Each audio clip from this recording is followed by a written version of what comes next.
नमस्कार, आप देख रहे हैं आप तक न्यूज और मैं हूं आपके साथ आरती सिंह आजाद और रुक करते हैं खास खबरों की ओर। पेंशनर एसोसिएशन मध्य प्रदेश भोपाल प्रांतीय अधिवेशन जिला जबलपुर बरगी नगर में आयोजित किया गया। इस अधिवेशन में प्रदेश के सभी जिलों से पेंशनर ने भाग लिया और अपनी मांगों को सरकार के सामने रखा।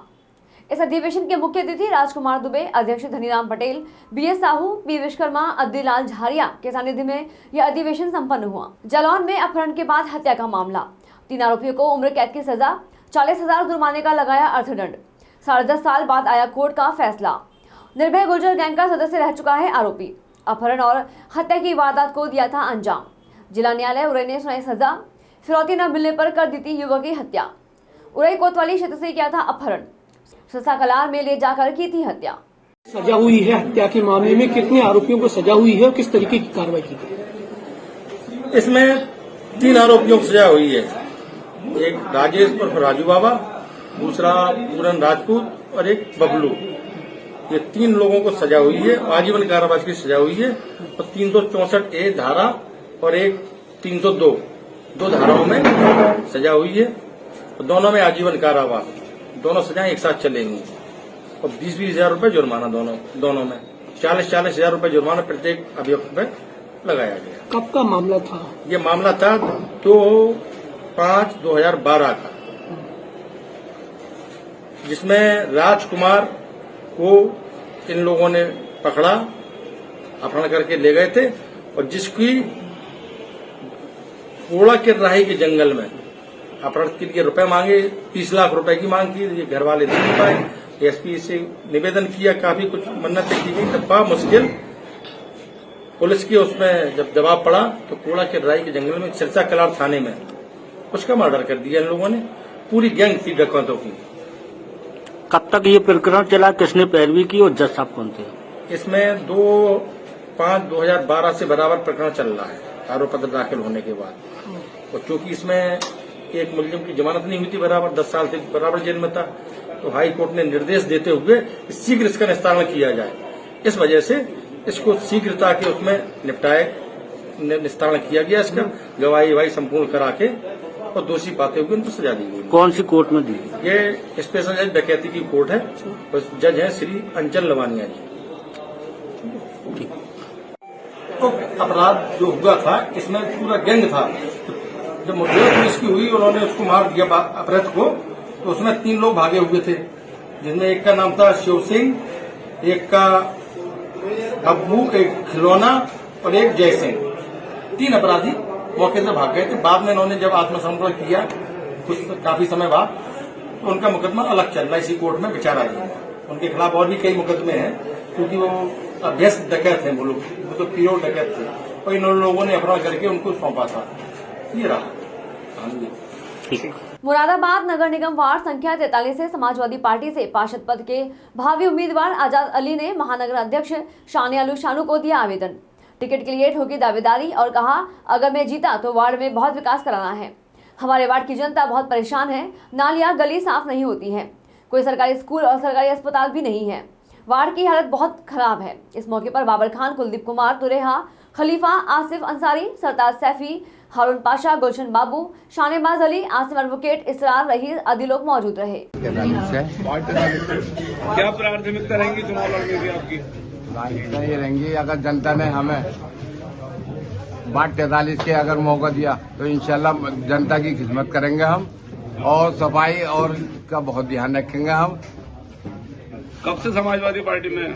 समाजवादी पार्टी में 20 साल होगा। अब क्या कहना चाहेंगे आप? टिकट की उम्मीद है, किस तरीके से देख रहे हैं? इंशाल्लाह टिकट मिलेगा हमें। अध्यक्ष जी ने हमसे वादा कराया, इंशाल्लाह टिकट आपको मिलेगा। बिरनी प्रखंड मुख्यालय सभागार में 20 सूत्रीय सदस्यों की बैठक अध्यक्ष इतवारी वर्मा की अध्यक्षता में संपन्न हुआ, जिसका संचालन प्रखंड विकास पदाधिकारी सुनील वर्मा ने किया। बैठक में अंचलाधिकारी पर जमीन मोटेशन नहीं करने पर सवाल किया गया। हालांकि अंचलाधिकारी के नहीं रहने पर जानकारी स्पष्ट नहीं हो पाई। प्रतिनिधियों ने BEO से प्रखंड में कितने मध्य विद्यालय हैं तथा कितने सहायक शिक्षक हैं जानकारी मांगी। उन्होंने बताया कि कुल 251 विद्यालय हैं, जिससे मात्र 150 शिक्षक हैं। प्रतिनिधियों ने कहा, विद्यालय में बेहतर शिक्षा बच्चों को नहीं मिल रही है। विद्यालय सिर्फ अवैध वसूली करने का जरिया बन गया है। कृषि पदाधिकारी गोविंद महतो से भी बीते दिन वरामसिया मुखिया पर डोलोमाइट वितरण में रुपए लेने का मामला अखबार के द्वारा प्रकाशित हुआ था। प्रखंड के द्वारा पत्र निकालकर जवाब मांगने को कहा गया, जो अगले बैठक में देना है। साथ ही सरकारी विद्यालय में विद्यार्थियों को पोशाक वितरण हुआ है, उसकी गुणवत्ता पर सवाल किया गया। थाना प्रभारी पर भी अवैध वसूली का आरोप लगाया गया, जिसमें एसआई विशाल सिंह को भी जमकर सुनाया गया। साथ ही अगले बैठक में थाना प्रभारी को उपस्थित होने को कहा गया है। आंगनबाड़ी में मध्याह्न भोजन बंद रहने पर भी चर्चा की गई।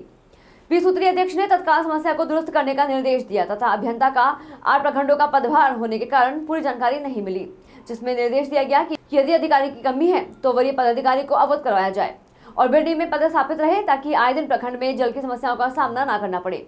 इस बैठक में 20 सूत्रीय उपाध्यक्ष प्रमोद राय, सांसद प्रतिनिधि महेंद्र यादव, सामुदायिक स्वास्थ्य केंद्र बीपीएम, राजस्व कर्मचारी संजीव जरूहार, बिजली मिस्त्री संतोष कुमार, जितेंद्र पासवान आदि दर्जनों लोग उपस्थित थे। आज 20 सूत्री संघ समिति का बैठक प्रखंड में हुई, जिसमें से सभी विभाग के लोग आए। पेयजल छोड़कर बाकी विभाग के लोगों ने आया और आकर के सारी समस्या को अपनी रखा। सबसे पहले हम लोगों ने पेयजल से संबंधित कुछ बात किया। उसमें उन्होंने बताया कि जहाँ चापाकल नहीं है, बहुत सा ऐसा जगह जहाँ पानी नहीं निकल रहा है, वैसी जगह पर हम लोग जल योजना के तहत उस जगह पर पानी हम लोग भिजवाएंगे। दूसरा है पशुपालन।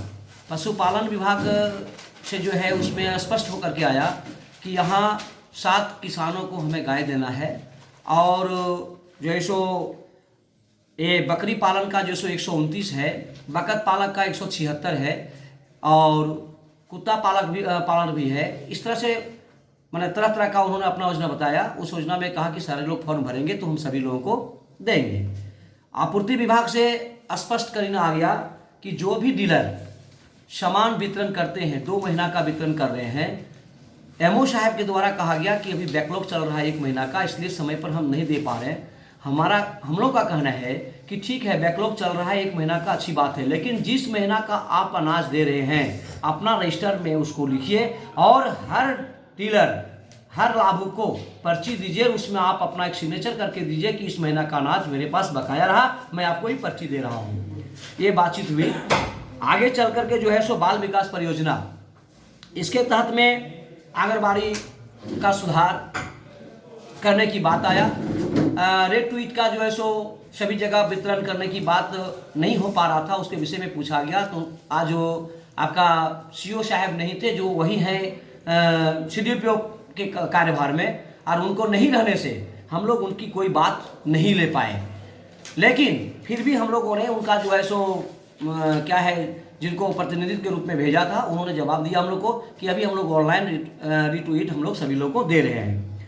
दूसरा है कि अभी जो है सो एक आया स्वास्थ्य विभाग से, हमारा जो आया स्वास्थ्य विभाग में बगोदर प्रखंड के आदिवासी बाहुल्य ग्राम कोल्हरिया को मुख्यालय से जोड़ने वाली सड़क का निर्माण 1,85,00,000 के मद से किया जाएगा। मुख्यमंत्री ग्राम सड़क योजना के तहत स्वीकृत इस 2.5 किलोमीटर लंबी सड़क का शिलान्यास बगोदर विधायक विनोद सिंह ने शिलापट अनावरण कर किया। आदिवासी बाहुल्य ग्राम कोल्हरिया के ग्रामीण अब इस सड़क से होते हुए बगोदर मुख्यालय पहुंच पाएंगे। बता दें कि प्रखंड मुख्यालय से कुछ ही फासले पर स्थित इस गांव के लोगों को बगोदर मुख्यालय पहुंचने के लिए कच्चे और दुर्गम पगडंडियों का सहारा लेना पड़ता था। लंबे समय से यहाँ के लोगों को इस सड़क का इंतजार था। सड़क शिलान्यास के मौके पर बड़ी संख्या में स्थानीय लोग और पंचायत प्रतिनिधि मौजूद रहे। रोड की स्वीकृति दिलवाने के लिए लोगों ने विधायक का आभार जताया। और आवागमन में सबसे दूर है, बल्कि एक टापू पड़ा हुआ था। हम लोगों की प्राथमिकता नहीं थी, ऐसी बात नहीं है। अगर आप याद करेंगे, जो लोग जानते हैं कि हम जब पिछले बार भी लोगों ने चुना था तो उस समय कोल्हरिया टापू में था, तो हम लोगों ने सबसे पहले जो है लोगों ने उस समय प्राथमिकता दी कि नहीं, नावाडीह से कोल्हरिया जोड़ दिया जाए पुल। हम लोगों ने नावाडीह से कोल्हरिया से उसमें लगभग 35 से 38 लाख रुपये का जो है वो पुल बना था और हम लोगों ने जोड़ा था। हम लोगों ने वो पुल जोड़ा, वो बना। उसके बाद जब इस बार मौका मिला तो हम लोगों ने पिछली बार ही रमनागढ़ा वाला पुल जो है वो स्वीकृति किया, जो शायद अब बन करके तैयार हो गया है। रमनागढ़ा से हमने कोल्हरिया को दूसरी तरफ जोड़ा और हम लोगों ने कहा कि सड़क भी देंगे। सिर्फ वही नहीं, उस दौर में हम लोगों ने फिर जो है जमुनिया जो है वो अडवारा हम लोगों ने जमुनिया होते हुए जा करके जोड़ा। लेकिन आप देख रहे हैं कि उसके बाद सब नई तो छोड़ दीजिए, पुरानी भी कोई मरम्मती नहीं हुई। यूपी के फतेहपुर जिले में बच्चों के बीच शिक्षा को बढ़ावा देने के लिए एक ऐसी तस्वीर सामने आई है जहां एसडीएम खुद प्राथमिक विद्यालय के बच्चों को ब्लैक बोर्ड में लिखकर पढ़ाई करते हुए नजर आ रहे हैं। साथ ही पढ़ाई के बाद बच्चों के साथ जमीन पर बैठकर मिड डे मील का स्वाद भी चखा, जिसे देखकर स्कूली बच्चे प्रभावित हुए और एसडीएम साहब की प्रशंसा की। फतेहपुर जिला के खागा तहसील के एराया ब्लॉक के मलुकपुर प्राथमिक विद्यालय का एसडीएम ने औचक निरीक्षण किया। निरीक्षण के दौरान एसडीएम ने बच्चों से बातचीत कर शिक्षा का हाल जाना और पूछे गए सवाल का बच्चों ने सही जवाब दिया। बच्चों के बीच उत्साह देकर एसडीएम साहब को रहा नहीं गया और बच्चों के बीच टीचर बनकर ब्लैक बोर्ड में लिखकर बच्चों को लगे पढ़ाने और शिक्षा के बाद बच्चों के साथ जमीन पर बैठकर एमडीएम का स्वाद चखा, जिसे देखकर बच्चों के चेहरे में खुशी देखी गई। मनीष कुमार एसडीएम खागा ने बताया कि मेरे द्वारा मलुकपुर विद्यालय का निरीक्षण किया गया है। वहां पर जो भी सरकारी योजनाएं चल रही हैं, विशेष जैसे कि एमडीएम और लगातार शिक्षा की गुणवत्ता बढ़ाने के लिए जो सरकार द्वारा प्रयास किए जा रहे हैं, उसी के तहत निरीक्षण किया गया था। इसी दौरान मेरे द्वारा बच्चों के साथ एमडीएम का खाना खाया गया। एमडीएम की गुणवत्ता कैसी है इसकी जानकारी ली, जिससे बच्चे स्वस्थ रहे। सरकार की यही प्राथमिकता है और दूसरी और शिक्षा की गुणवत्ता को भी परखा गया और कुछ बच्चों से सवाल भी किए गए। उन बच्चों में काफी खुशी भी देखी गई। बच्चे जानना चाह रहे थे कि किस प्रकार के कार्य और अधिकारी होते हैं, तो उनके इन सवालों को देखते हुए लगा कि अपना अनुभव साझा किया जाए। इसी आधार पर उनके साथ अध्यापन का कार्य भी किया।